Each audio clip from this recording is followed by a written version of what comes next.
ना कमेंट करके बता देना। और हाँ, हम लोग जो आज चैप्टर पढ़ने वाले हैं उसका नाम है the last lesson. I mean chapter name है, बट इस चैप्टर का नेम द लास्ट लेसन क्यों रखा गया हम अच्छे से जान जाएंगे। शुरू करते हैं स्टोरी, हड़बड़ाओ मत। पर उससे पहले अगर मेरे चैनल पे नए हो तो चैनल को सब्सक्राइब कर देना एंड वीडियो को लाइक कर देना अगर पसंद आता है तो चलिए चैप्टर का एक्सप्लेनेशन शुरू करते हैं। और इस चैप्टर के जो ऑथर है उनका नाम है अल्फोंसे डॉडेट, जो कि एक फ्रेंच नॉवेलिस्ट है। और ये जो कहानी है ना, ये फ्रैंको पुर्सिया वार के टाइम की कहानी है, जो कि 1870 से लेकर 1871 तक चला था और इसमें फ्रांस पर्सिया से हार गया था। सबसे ज्यादा इंटरेस्टिंग बात तो ये है ना कि इस वार को लीड हमारे बिस्मार्क चचा ने ही किया था। तुम इनको अच्छे से जानते हो कि हिस्ट्री में बहुत बार पढ़ चुके हो। और इस वार के बाद जो हमारी फ्रेंच की जो डिस्ट्रिक्ट थी ना, जैसे कि एल्सेक और लॉरेन, ये सब पर्सिया के पार्ट्स में चली गई थी, यानी कि पर्सिया ने इस पे कैप्चर कर लिया था। और हमारे पुर्सियन कंट्रीज में ना जर्मनी, पोलैंड और ऑस्ट्रिया के कुछ पार्ट्स भी आते हैं। ओए ओए प्लीज यार, अपने दिमाग पे ज्यादा जोर मत डालो, अभी तो स्टोरी शुरू होने वाला है, अभी मजा आएगा ना। तो देखो, ये जो स्टोरी है ना, ये एक इंसान के इर्द गिर्द घूम रहा है जिसका नाम है फ्रांस, जो कि एक स्टूडेंट है। ठीक है, तो यहाँ पे फ्रांस स्टोरी को स्टार्ट कर रहे हैं और बता रहे हैं कि वो सुबह सुबह स्कूल निकलने के लिए लेट हो गए थे, क्योंकि उन्हें डर लग रहा था कि कहीं उसके टीचर मिस्टर हैमेल उसे डांटे नहीं, क्योंकि फ्रांस ने कुछ पढ़ा नहीं था और उसके जो टीचर थे मिस्टर हैमेल, उनसे कुछ क्वेश्चन पूछने वाले थे बेस्ड ऑन पार्टिसिपल्स। और फ्रांस को पार्टिसिपल्स का पी भी नहीं आता था, यानी कि उन्हें कुछ भी नहीं आता था, उन्हें सिंगल लेटर नहीं पता था उस चीज के बारे में। पर उससे मिस्टर हैमेल उस तरह के क्वेश्चंस पूछने वाले थे, इसलिए उसे डर लग रहा था और वो स्कूल के लिए नहीं निकल रहा था। और वो काफी लेट भी कर दिए स्कूल निकलने के लिए। और जब फ्रांस स्कूल के लिए निकल ही रहे थे, तब उनके मन में ख्याल आता है कि डांट खाने से तो अच्छा है कि वो शाम तक इधर उधर घूम लेते हैं, कम से कम वो डांट तो नहीं खाएंगे। और वो स्कूल मतलब बंक मारने के बारे में कुछ सोचते हैं। और फिर वो सोचते हैं कि आज का दिन भी कितना अच्छा है, ब्राइट है, बर्ड्स जो है वो चर्पिंग साउंड निकाल रही है, मतलब चहचहा रही है, बहुत अच्छा उन्हें आसपास का सराउंडिंग लग रहा था। और वहीं पे एक क्या बोलता हूँ, सॉमिल, जहाँ पे लकड़ियां काटी जाती है ना, उस जगह के पीछे कुछ पर्सियन सोल्जर थे, वो मार्च पास्ट कर रहे थे। और फ्रांस को ये सब बहुत ज्यादा टेम्पटिंग लग रहा था, पर फिर भी वो चाहते थे कि वो वापस स्कूल चले जाए, यानी कि उनके अंदर फिर भी एक कॉर्नर में ऐसा मन कर रहा था कि क्यों ना वो वापस अभी भी स्कूल जा सकते हैं, अभी भी बहुत ज्यादा लेट नहीं हुआ है। और फाइनली वो अपनी मन की बात को सुनते हैं और यानी कि वो स्कूल के लिए निकल जाते हैं। फिर वो जब स्कूल के लिए निकलते हैं, तभी पास में एक टाउन हॉल होता है जहाँ पे एक बुलेटिन बोर्ड लगा हुआ होता है, जिस बुलेटिन बोर्ड में पिछले 2 सालों से बहुत खराब खराब खबरें बस छपती थी, जैसे कि उन्होंने क्या क्या बैटल्स हारा है, कुछ ड्राफ्ट्स और कुछ कुछ ऑर्डर्स जो कि कमांडिंग ऑफिसर्स उनके कंट्री के देते थे, वो सब वहां पे उस बोर्ड पे लगता था। फिर वो सोचते हैं कि आज इतना भीड़ और इतना क्राउड क्यों है। फ्रांस ये सब चलते चलते ही स्कूल के रास्ते में ही सोचते हुए चल रहे थे, मतलब बहुत तेजी से। तभी वो एक और चीज नोटिस करते हैं कि उस बुलेटिन बोर्ड के पास एक ब्लैक स्मिथ है जिसका नाम है वैचटर, और उसके अंदर जो काम करता है, जो उसके अंदर सीख रहा होता है, वो लोग दोनों खड़े होके वहां पे उस बुलेटिन बोर्ड को देख रहे होते हैं। तभी वॉचटर उससे बुलाते हैं, मतलब फ्रांस को बुलाते हैं और कहते हैं कि तुम्हें इतनी जल्दी क्या हो रही है, तुम भी इसे देख लो, वैसे भी अभी तुम्हारे पास और भी टाइम है। तो फ्रांस को लगता है ना कि वो उसका मजाक उड़ा रहा है, क्योंकि वो ऑलरेडी स्कूल के लिए काफी लेट हो चुका होता है। इसलिए फ्रांस वहां पे रुकता नहीं और सीधा गार्डन तक पहुंच जाता है, एम हेमेल का गार्डन तक, यानी कि उसके सरजी यानी कि टीचर का गार्डन तक। फिर यहाँ पे फ्रांस बताते हैं कि यूजुअली जब वो स्कूल में घुसते हैं ना, तो वहां पे बहुत ज्यादा हसल बसल होता है, यानी कि बहुत ज्यादा चिल्लम चिल्ला होता है, जैसे बच्चों की चिल्लाने की आवाज आती है। लेसन्स को जब दोबारा पढ़ा जाता है, लेसन्स को रिसाइट किया जाता है, जब साथ में मिलके सब बच्चे लोग चिल्लाते हैं, वो वाली साउंड आती है। जब टीचर्स लोग रूलर लेके, स्केल लेके बेंच पे मारते हैं, तो वो वाली साउंड भी आती है। और कभी कभी डेस्क का खुलना बंद होना, ये वाला जो साउंड होता है ना, ये भी साउंड आता है। पर उस दिन कोई भी साउंड नहीं आता, कहीं से भी साउंड नहीं आ रहा था और चारों तरफ बहुत ही ज्यादा शांति थी। और फ्रेंड्स ये भी कहते हैं कि यूजुअली उन्हें अपने हाथों से अपने कानों को ढक के ध्यान से सुनना पड़ता था कि आखिर आसपास चल क्या रहा है, समझना पड़ता था ये सब। पर आज वैसा कुछ भी नहीं था, आज कुछ ज्यादा ही शांति थी। और फिर वो बता रहे हैं कि उन्हें काफी डर भी लग रहा था। फिर जैसे कि कोई संडे मॉर्निंग हो, फिर वो देखते हैं अचानक से कि उनके क्लासमेट जो होते हैं ना, वो अपने प्लेस में जाके ऑलरेडी बैठ चुके हैं बिल्कुल चुपचाप से। और मिस्टर हैमेल जो है ना, वो अपने आर्म के पास स्केल को रखकर पूरे क्लास में चल रहे थे। और फिर वो बोलते हैं कि तुम इमेजिन कर सकते हो कि अब मुझे गेट खोलकर क्लासरूम के अंदर जाना था और ये कितना, मतलब उन्हें कितना डर लग रहा था। तो फिर वो बोलते हैं कि एक्चुअली ऐसा कुछ भी नहीं हुआ। मिस्टर हैमिल उन्हें बहुत ही अच्छे से काइंडली बोले कि जाओ अपने प्लेस में जाके बैठ जाओ फ्रांस, वरना हम लोग तुम्हारे बिना ही आज का लेसन शुरू करने वाले थे। फिर फ्रांस जाते हैं और अपने बेंच के ऊपर जम करके बैठ जाते हैं। तभी वो नोटिस करते हैं कि उनके जो टीचर होते हैं एम हैमन, उन्होंने ब्यूटीफुल ग्रीन कलर का कोट पहना होता है, फ्रिल्ड शर्ट पहना हुआ होता है और लिटिल ब्लैक सिल्क कैप पहना हुआ होता है, जो कि सारा के सारा एम्ब्रॉयडर्ड होता है, जो कि वो नॉर्मली डेज में नहीं पहनते हैं। वो तभी पहनते हैं जब स्कूल में कुछ ओकेजन हो या फिर स्कूल के अंदर इंस्पेक्शन हो, जैसे कि जो हमारी डायरेक्टर्स एंड प्रिंसिपल्स नहीं होती है, जो पूरे स्कूल का चक्कर लगाती है, टीचर्स के टीचिंग और उनके ड्रेसिंग सेंस को जज करती है। तो ऐसे केस में वो बस ऐसा ड्रेस पहना करते थे। फिर उन्हें अजीब लगता है कि उन्होंने आज ऐसा ड्रेस क्यों पहना है। एक्चुअली फ्रांस को उस दिन स्कूल में हो रहा सारा चीज बिल्कुल न्यू और स्ट्रेंज लग रहा था। फिर वो एक और चीज नोटिस करते हैं कि उनके क्लास के लास्ट बेंचेस में, जो कि यूजुअली खाली रहती है, वहां पे उस दिन बहुत सारे विलेजर्स बैठे हुए थे, जैसे कि ओल्ड हॉर्सर, जो कि उनके टाउन के मेयर भी रह चुके हैं, और फिर पोस्ट मास्टर और उसी तरह के बहुत सारे विलेज के लोग। और जो हॉर्सर होते हैं ना, वो 3 कॉर्नर्ड हैट भी उस दिन पहने हुए होते हैं, जो कि थोड़ा स्ट्रेंज लग रहा था। और पीछे में सारे बैठे हुए लोग, इवन के स्टूडेंट्स भी काफी सैड दिख रहे होते हैं।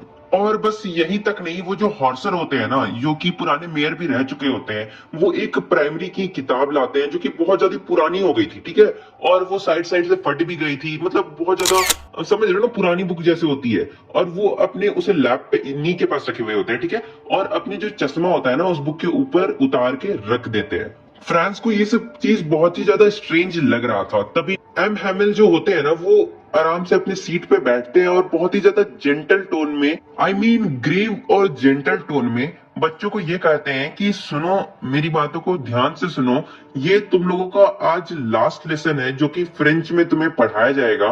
कल से बर्लिन से ऑर्डर आया है कि तुम लोगों के स्कूल में बस जर्मन ही पढ़ाया जाएगा, जो कि एल्सैक और लॉरेन डिस्ट्रिक्ट ऑफ फ्रांस है वहां पे।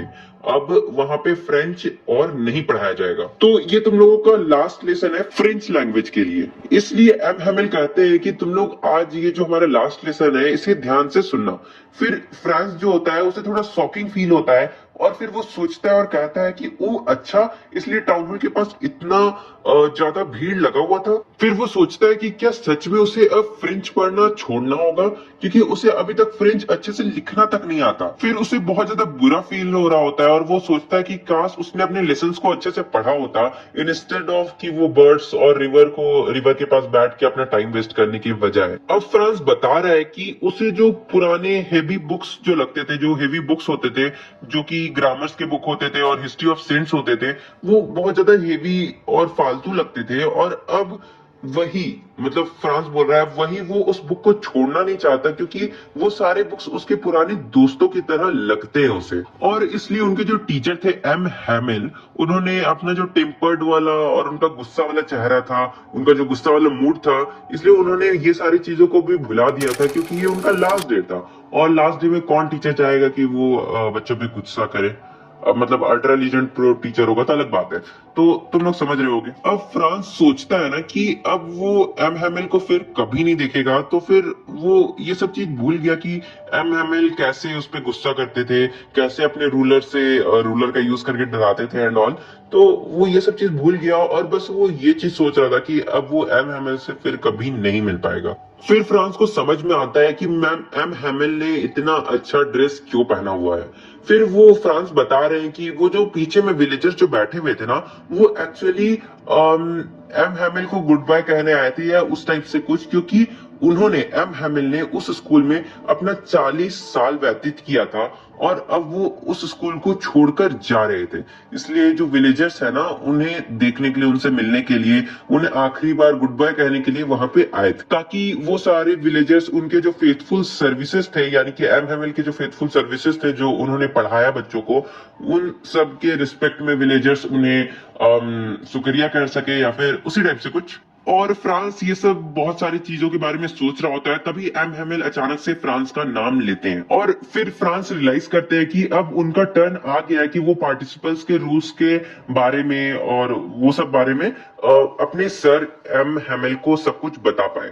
फिर वो जैसे ही खड़े होते हैं ना, वो ट्राई करते हैं कि वो एकदम क्लियर बोलेंगे, वो सब कुछ सही बोलेंगे, पर वो पहला वर्ड जैसे ही बोलना शुरू करते हैं वो बहुत ज्यादा डगमगा जाते हैं क्योंकि उन्होंने अच्छे से पढ़ा नहीं होता है। पर इस बार जो कि एम हेमिल हमेशा गुस्सा करते थे, इस बार वो गुस्सा नहीं करते हैं और काफी अच्छे से कहते हैं कि फ्रांस, मैं तुम पे चिल्लाऊंगा नहीं, पर तुम्हें बुरा लगना चाहिए क्योंकि तुम रोज कहते थे ना कि तुम अगले दिन जाके पढ़ के आओगे, तुम इस सारी चीजों को समझ जाओगे, पर अब देखो क्या हुआ है, तुम्हें अभी तक फ्रेंच लैंग्वेज अच्छे से बोलना और लिखना नहीं आता है और ये एल्सेट डिस्ट्रिक्ट के लिए बहुत ज्यादा बड़ी वाली प्रॉब्लम है और कल से तुम अब ये पढ़ने भी वाले नहीं हो क्योंकि एक्चुअली तुम ये पढ़ ही नहीं पाओगे क्योंकि आज हमारा लास्ट लेसन है फ्रेंच का और कल से फ्रेंच नहीं पढ़ाया जाएगा इस डिस्ट्रिक्ट में।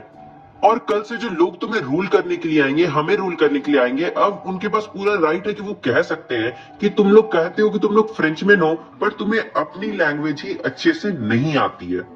पर फ्रांस, मुझे पता है कि ये सब तुम्हारी गलती नहीं है, तुम इतने भी बुरे नहीं हो, ये गलती मेरी भी है और तुम्हारे पेरेंट्स की भी है। तुम्हारे जो पेरेंट्स थे ना, वो चाहते थे, वो इतना ध्यान भी नहीं देते थे कि तुम क्या पढ़ रहे हो, वो तो चाहते थे कि तुम फार्म्स और मिल में जाके वर्क करो ताकि तुम कुछ पैसे कमा सको। और हाँ, मैं भी ब्लेम करने के लायक हूँ क्योंकि मैं भी तुम्हें कभी कभी अपने फ्लावर्स को जो कि मेरे गार्डन में उसे वाटर करने के लिए भेज देता था, इंस्टेड ऑफ ये कहूँ कि तुम अपने फ्रेंच लेसन्स को अच्छे से पढ़ो। और कभी कभी जब मेरा फिशिंग करने का मूड होता था तो मैं तुम्हें छुट्टी भी दे देता था। फिर एम हेमिल ना फ्रेंच लैंग्वेज के बारे में बातें करना शुरू कर देते हैं और कहते हैं कि फ्रेंच लैंग्वेज इस दुनिया की सबसे ज्यादा ब्यूटीफुल लैंग्वेज है और उन्हें इस लैंग्वेज को बचाकर रखना होगा, वो ऐसे ही इसे नहीं गवा सकते। और फिर एम हेमिल कहते हैं कि जब भी लोगों को कैद कर लिया जाता है, एक पर्टिकुलर जगह के लोगों को कैद कर लिया जाता है, तो उनका जो लैंग्वेज होता है ना, जब तक वो उसे एज अ वेपन रखते हैं तब तक उनके पास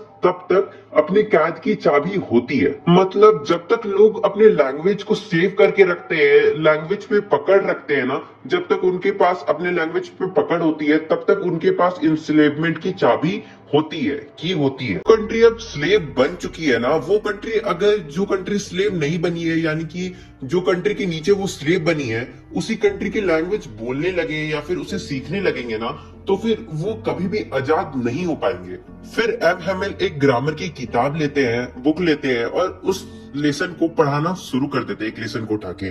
और पहली बार फ्रैंक ये बता रहे हैं कि पहली बार उन्हें उनका जो लेसन है ना, वो बहुत ज्यादा अच्छे से समझ में आ रहा था और इवन एम हेमिल जो थे ना, वो भी उस लेसन को बहुत अच्छे से समझा रहे थे, आराम से समझा रहे थे क्योंकि उन्हें पता था कि ये अब उनके लास्ट लेसन है और वो नहीं चाहते थे कि किसी को भी वो लास्ट लेसन समझ ना आए। और एम हेमिल चाहते थे कि उन्हें जितना भी कुछ भी पता है फ्रेंच लैंग्वेज के बारे में, उस लेसन के बारे में, वो सब कुछ एक ही बार में अपने सारे स्टूडेंट को बता दे और वो काफी अच्छे से उन्हें समझा भी रहे थे। और फ्रांस भी बताते हैं कि उन्होंने आज से पहले इतना ध्यान से कोई भी लेसन को नहीं सुना था। और फिर उस दिन ग्रामर का लेसन समझाने के बाद उन्होंने एक राइटिंग का सेशन भी मतलब सेक्शन भी के ऊपर भी फोकस किया और उसे भी समझाने की कोशिश की। और उस दिन एम हेमिल ने ना बहुत सारी कॉपीज लाई थी बच्चों के लिए, स्टूडेंट्स के लिए, जिसके ऊपर कर्सिव हैंडराइटिंग में लिखा हुआ था फ्रांस एल्सेक, फ्रांस एल्सेक, जिसका मतलब था कि जो एल्सेक डिस्ट्रिक्ट है वो फ्रांस बिलोंग करता है, ना कि कोई और कंट्री, स्पेशली जर्मनी तो बिल्कुल नहीं।